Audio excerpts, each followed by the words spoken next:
दिल्ली में India AI impact summit 2026 की शुरुआत। भारत मंडपम में पीएम मोदी ने किया उद्घाटन। 20 से ज्यादा देशों के राष्ट्राध्यक्ष, बिजनेस जगत के दिग्गज रहे मौजूद। इंडिया एआई समिट में प्रधानमंत्री मोदी का दुनिया को संदेश। कहा, भारत दुनिया की सबसे बड़ी युवा आबादी का देश, टेक टैलेंट का केंद्र है भारत। पीएम मोदी ने कहा, नई टेक्नोलॉजी को उत्सुकता से अपनाता है भारत। नई पीढ़ी एआई को स्वीकार कर रही है। प्रधानमंत्री मोदी ने कहा, एआई मानव इतिहास का ट्रांसफॉर्मेशन है। एआई मानव इतिहास का ट्रांसफॉर्मेशन है। इंडिया एआई समिट में प्रधानमंत्री नरेंद्र मोदी ने कहा, हमें अपना विजन बड़ा रखना है। एआई को सही दिशा देनी होगी।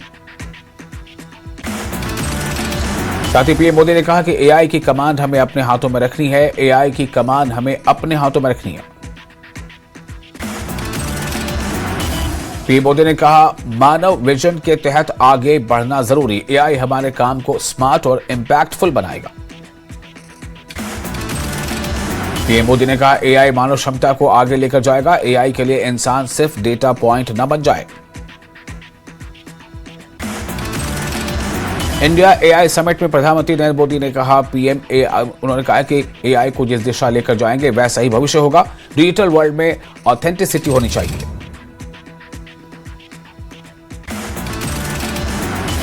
पीएम मोदी ने कहा, डीप फेक से सावधानी की जरूरत है। एआई बच्चों के लिए सुरक्षित होना चाहिए। कुछ को एआई में डर और कुछ को भाग्य दिखता है।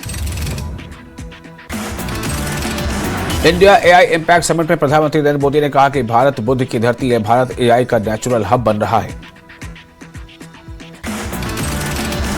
प्रधानमंत्री मोदी ने कहा, कोरोना काल में तकनीक की ताकत देखी थी। एआई कंपनियों के एथिकल कमिटमेंट की है जरूरत। पीएम मोदी ने एआई पर बोलते हुए कहा कि एआई ट्रेनिंग के लिए डेटा फ्रेमवर्क बनाए जाएंगे। एआई के सही असर के लिए रोडमैप बनाना होगा। पीएम ने कहा, हमें मिलकर एआई फ्यूचर बनाना होगा। एआई सुरक्षा नियमों को स्पष्ट रखना होगा। एआई इम्पैक्ट समिट में बोले फ्रांस के राष्ट्रपति इमैनुअल मैक्रों। कहा, बच्चों की सुरक्षा बड़ी प्राथमिकता है। सरकार और रेगुलेटर साथ काम करे प्लेटफॉर्म। एआई समिट में बोले रिलायंस इंडस्ट्रीज के चेयरमैन मुकेश अंबानी। कहा, जियो ने पहले इंटरनेट युग से जोड़ा अब एआई युग से जुड़ेगा। मुकेश अंबानी ने आगे कहा, हम अभी इस युग की शुरुआत में ही हैं। एआई से प्रोडक्टिविटी बढ़ेगी। एआई मशीनों को स्मार्ट बनाता है। मुकेश अंबानी ने आगे कहा, पीएम मोदी के विजन से बढ़ रहे हैं आगे। डेटा की तरह एआई को भी किफायती बनाएंगे। मुकेश अंबानी ने कहा, डेटा की तरह एआई को भी बनाएंगे किफायती। जियो इंटेलिजेंस के 5 नियम हैं। मुकेश अंबानी ने एआई को लेकर कहा, जियो एआई भारत की भाषा में बोलेगा, भारत की संस्कृति में फूलेगा और भारत की मिट्टी में फलेगा। जम्मू में प्रोफेसर ए.के. कौल की पुस्तक का एलजी मनोज सिन्हा ने किया विमोचन। पुस्तक का नाम है कश्मीर नेटिविटी रीगेन्ड।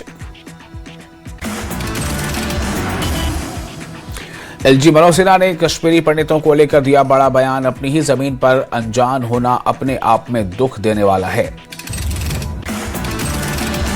आगे एलजी मनोज सिन्हा ने कहा, कश्मीरी पंडित सालों से सिर्फ खबरों में रहे थे। परिवारों के टेंट में रहने के लिए किया गया था मजबूर। एलजी मनोज सिन्हा ने कहा, आने वाले दिनों में जांच सभी को चौंका देगी। सपनों को तोड़ने वालों को मिट्टी में मिला देंगे। डिप्टी सीएम सुरेंद्र चौधरी ने एनएलयू और डेली वेजर्स को लेकर बीजेपी पर साधा निशाना। कहा कि बीजेपी अपने फायदे के लिए लोगों को भड़काने की कर रही है कोशिश। डिप्टी सीएम सुरेंद्र चौधरी ने कहा, उमर अब्दुल्ला सरकार डेली वेजर्स के सभी मुद्दों को हल करने के लिए है कमिटेड।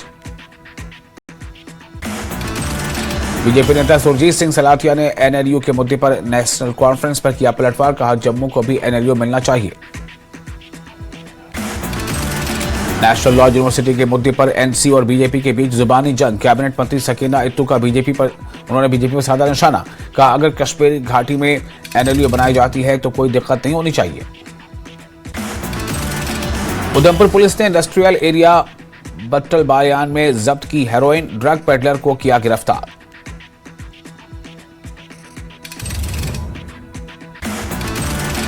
जम्मू में इरफान हफीज लोन और चौधरी इफ्तिखार समेत कांग्रेस विधायकों ने असेंबली कॉम्प्लेक्स बाहर किया प्रोटेस्ट। जम्मू कश्मीर के बाहर कश्मीरियों को परेशान करने को लेकर किया प्रोटेस्ट। एसजी कविंदर गुप्ता ने लद्दाख के लोगों को दी रमजान की मुबारकबाद। कहा, यह पवित्र महीना दया, शांति और एकता को मजबूत करे और हर परिवार में सेहत और खुशियां लाए। माता वैष्णो देवी भवन में छिपे कैमरे से वीडियो बनाने का मामला आया सामने। सोशल मीडिया पर वीडियो वायरल होने के बाद युवती पर एफआईआर दर्ज। गुलमर्ग में खेलो इंडिया को लेकर कड़े सिक्योरिटी इंतजाम। स्पोर्ट्स इवेंट को आसानी से चलाने के लिए किए गए कड़े सिक्योरिटी इंतजाम। गुलमर्ग में एएपी यानी आप पार्टी के चेयरमैन डॉक्टर नवाब अमीन ने उमर सरकार पर साधा निशाना। कहा, सरकार लोगों से किए वादे पूरे करने में नाकाम रही। श्रीनगर में बीजेपी के जिला प्रेसिडेंट शेख सलमान ने एलसीएमए के ऑफिस के बाहर किया प्रदर्शन। उन्होंने डिपार्टमेंट पर चुनिंदा तरीका अपनाने का इल्जाम लगाया। शोपियां में पर्यटन विभाग ने जिला प्रशासन के साथ मिलकर वाइब्रेंट स्नो विंटर कार्निवाल का किया इनेकाद। गुलमर्ग के एक गांव में लोड कैरियर पलटने से एक मजदूर की मौत। लोड कैरियर के कंट्रोल खोने से हुआ था हादसा। Jammu Kashmir cricket team Ranji trophy में 67 साल बाद पहुंची। कश्मीर क्रिकेट टीम के खिलाड़ियों ने क्रेजी डांस कर किया सेलिब्रेशन। एलजी मनोज सिन्हा ने किया कटरा का दौरा। कटरा में शंकराचार्य मंदिर की नींव रखी। इसे एक ऐतिहासिक दिन बताया। कटरा से शिवखोड़ी श्राइन के लिए हेलीकॉप्टर सर्विस जल्द शुरू। कटरा दौरे के दौरान एलजी ने कहा, श्राइन बोर्ड रोपवे के मुद्दे को आपसी सहमति से सुलझाने के लिए सभी स्टेक होल्डर से बात करने को तैयार। एलजी ने समृद्ध नारी समृद्ध भारत इवेंट के सिलसिले में स्पिरिचुअल ग्रोथ सेंटर कटरा का किया दौरा। कहा कि पिछले 12 साल से महिलाओं के विकास के लिए कई कोशिशें की गई। रोपवे विवाद को लेकर भी बोले एलजी मनोज सिन्हा। कहा, कटरा के विकास से किसी की आजीविका प्रभावित नहीं होगी। रेलवे रोपवे परियोजना पर एलजी मनोज सिन्हा के बयान का कटरा के लोगों ने किया स्वागत। कहा, बातचीत से निकलेगा इस मुद्दे का समाधान। कटरा यात्रा मार्ग पर दुकानें बंद रखने के साथ श्रद्धालुओं ने भी यात्रा मार्ग में किया प्रदर्शन। नहीं लगेगा रोपवे के नारेबाजी के साथ प्रदर्शन।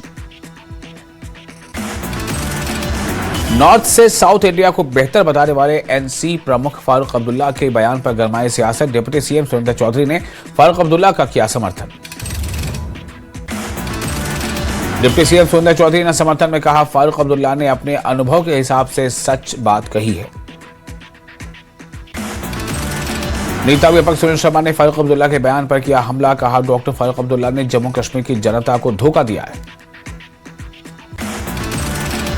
एलओपी सुनील शर्मा ने आरोप लगाया कि फारूक अब्दुल्ला अपने बयान सुविधा अनुसार बदलते रहते हैं, कभी भी एक सुसंगत विचार पर टिके नहीं रहते। स्टेटहुड को लेकर डिप्टी सीएम सुरेंद्र चौधरी ने बीजेपी पर जमकर निशाना साधा। कहा कि जम्मू कश्मीर की जनता स्टेटहुड की मांग कर रही है। एचडीएफसी बैंक धोखाधड़ी मामले में कश्मीर आर्थिक अपराध शाखा ने की बड़ी कार्रवाई। 5 कर्मचारियों को किया गया गिरफ्तार। पुंछ में प्रशासन ने रमजान को लेकर बाजारों का किया औचक निरीक्षण। दुकानदारों को क्वालिटी सामान की बिक्री और मैक्सिमम रिटेल प्राइस से ज्यादा दाम न वसूलने के निर्देश। कठुआ में रावी पुल पर टेम्पो ट्रैवलर और ट्रक के बीच टक्कर। 4 विदेशी श्रद्धालु समेत 5 लोग गंभीर रूप से हुए घायल। गवर्नमेंट मेडिकल कॉलेज में घायलों का इलाज जारी। एनआईटी श्रीनगर के छात्रों ने बनाया सोलर संचालित कचरा कलेक्टर। डल झील की सफाई की दिशा में पहल। छात्रों ने कहा, डल लेक के संरक्षण की जिम्मेदारी महसूस करते हुए डिवाइस बनाया है। रजौरी के ऐतिहासिक मंदिर में धूमधाम से बनाया गया राधा कृष्ण की प्रतिमा का स्थापना दिवस। डोडा पुलिस ने सीएपी यानी कैप 2025-26 के तहत गवर्नमेंट डिग्री कॉलेज डोडा में लोकल और बाहरी रेस्लर्स के लिए बड़ा दंगल किया आयोजित। मजगांव में डीडीसी ग्रांट से नई लाइब्रेरी कम रीडिंग रूम का इफ्तिताह। 20 लाख की लागत से बनी है नई लाइब्रेरी।